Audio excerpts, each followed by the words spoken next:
आप संध्या आरती में पढ़ते हो तत् का तिलक और ज्ञान की धोती, ये मालाएं हमारी हैं, ये हमारे गहने हैं, एक भक्त के होने चाहिए। और परमात्मा ने कभी भी ऐसा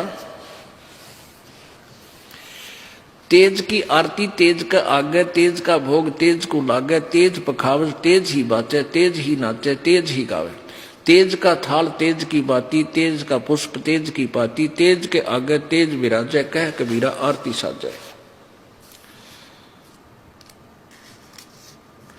अदली आरती अदल समोई, निर्भय पद में मिलना होई, दिल का दीप पवन की बाती, और चित्त का चंदन पांचों पाती, तत् का तिलक ध्यान की धोती, और मन की माला अजप्पा ज्योति।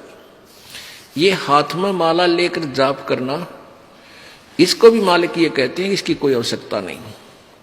फिर भी क्योंकि हम जैसे बच्चे को पहले क ख सिखाते हैं तो तख्ती पर लिखकर, फट्टी पर लिखकर सिखाया करते थे, अब ऐसे सिखाते हैं।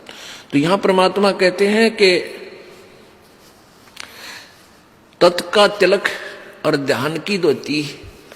तत् का तिलक यानी इस तिलक को लाने के लिए नहीं कहा कि आपके पास तत्व ज्ञान हो, और तत्व ज्ञान आप जब भी बोलोगे तुरंत प्रकट हो जाएगा, ये तेरा तिलक है। और ध्यान की धोती मन की माला, गले में डालने से कोई लाभ नहीं। जैसे मन है इसको परमात्मा के नाम पर लगाए रख, और इसको दिन रात इससे संबंधित जोड़े रख, ये वास्तविक माला है।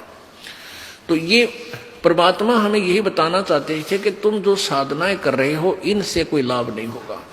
और कोई विकार नहीं छोड़ रखा उन कबीर पंथियों ने, सारे जर्दा खावें, बीड़ी पीवें और तमाकू खावें और पूजा, क्योंकि उनसे लाभ तो होना नहीं कोई। अब जैसे ये दास इस हरियाणा में यही इसी तरह के तमाकू और शराब यहां भी एक नंबर पर है, खूब पीवे हैं, तमाकू भी खाते हैं। लेकिन जब इन बच्चों को परमात्मा की प्यारी आत्माओं को ये ज्ञान होगा कि बुराई है और हमारे बंधन का कारण है, तो तुरंत छोड़ देंगे। देखा देखी बुराई लगाई है, वो पी रहा है मैं भी पी लूं, ले पी ले। वो पीने वाला, एक पीने वाला 200 ने आदत खराब करेगा। अब हमारे बच्चे उनको त्याग रहे हैं, सभी मेरे जो दास के अनुयायी हैं, परमेश्वर कबीर जी के सेवक हैं, ये अब सब बुराई त्याग देते हैं। इनको पता है कि भगवान चाहिए तो त्यागना पड़ेगा, ना तो मर कुएं में पड़ गए, फिर कोई लाभ नहीं होगा, हाहाकार मच जाएगी, घर में भी दुख होगा, शरीर में भी कष्ट हो जाएगा। तो ईब 10 बच्चा ने छोड़ी हमारा ने, उन 200 की छुड़वाई।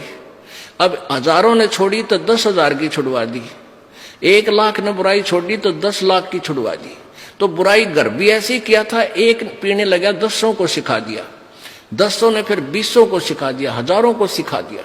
तो ऐसे ही बुराई हम हटाएंगे समाज से, दास का ये मुख्य उद्देश्य है, क्योंकि इसके बिना भक्ति बन नहीं सकती। जैसे किसान खेत बीजता है और खेत को संवारेगा नहीं, वैसे बीज दे, उसको कुछ नहीं मिलना, व्यर्थ प्रयत्न है, वो बीज भी बर्बाद करना है। तो दास का उद्देश्य है कि पहले आपको हर बुराई से दूर करूं, जो आवश्यक